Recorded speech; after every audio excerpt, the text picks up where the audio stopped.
Утро Зарины Батыговой начинается в огороде, поливает, ухаживает за растениями, наводит порядок. И только после этого отправляется на основную работу. По профессии она стоматолог. Говорит, что раньше даже не думала о том, чтобы начать выращивать растения.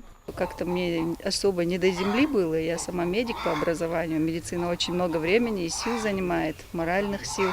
Но вот после замужества, когда уже, видимо, как жизнь заставляет, наверное, повернуться к земле лицом и пытаться вырастить что-то для того, чтобы прокормить семью.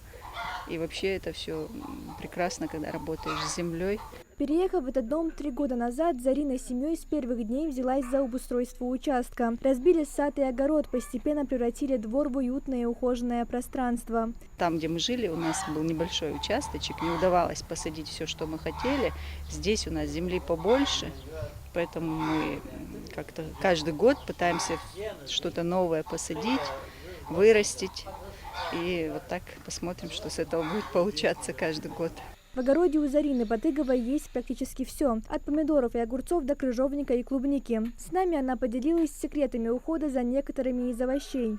Особый уход за помидорами не требуется. Здесь в основном прополка и полив.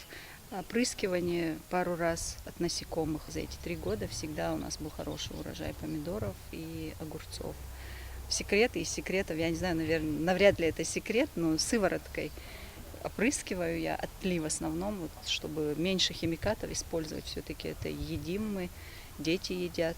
В саду у Зарины растут розы, можжевельник, магнолия. В общем, растения, что устойчивы к засухе. Больше всего хлопот Зарине доставляют туя. Они более податливы заболеваниям, их нужно бывает опрыскивать, вычищать все отжелтевшее, омертвевшее изнутри прям. И часто поливать нужно туи.